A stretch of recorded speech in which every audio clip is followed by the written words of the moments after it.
Sean Spicer was a prime target for SNL skits for a reason. He always looked flustered and unprepared, and that was because he was. During Trump's first term, Spicer had two different roles. He was the press secretary and communications director, and he was absolutely drowning. Here's an example from the book A Very Stable Genius. Because Spicer didn't have the look Trump liked, Trump would talk shit behind his back.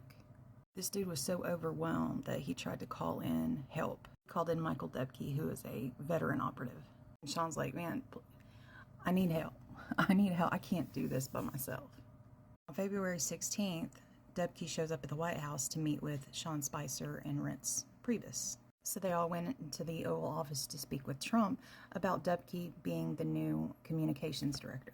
So they're doing this kind of little interview. Trump's like, well, what do you think of a press conference? Debke thought Trump was talking about his general strategy for press conferences. Trump's like, no, I mean, like, have one right now. Debke thought he was joking. Trump yells to Sean to get the East Room ready. And here Debke is, he still has his little visitor badge on. Pence is there and he hasn't even introduced himself yet. Pence didn't know what Trump had asked him, so he's like, what's going on? What's going on? Debke's like, I think they're preparing for a press conference right now. Pence was like, so what's your role? And Debke's like, well, I was here to interview for the communications director job. Absolutely absurd. Anyway, there was no reason for this press conference. None. Trump just wanted to have one.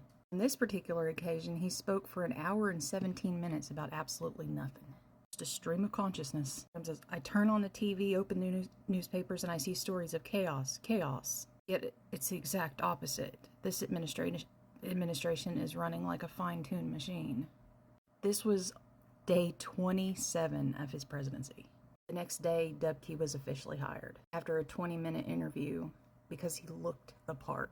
Trump cared more about putting on a show than he did governing. He would do shit like this to Spicer all the time. I'm not a fan of bootlickers. I'm not a fan of Sean Spicer. That's just another example of Trump being cruel to his staff for cruelty's sake. The only thing that mattered to him was the spotlight.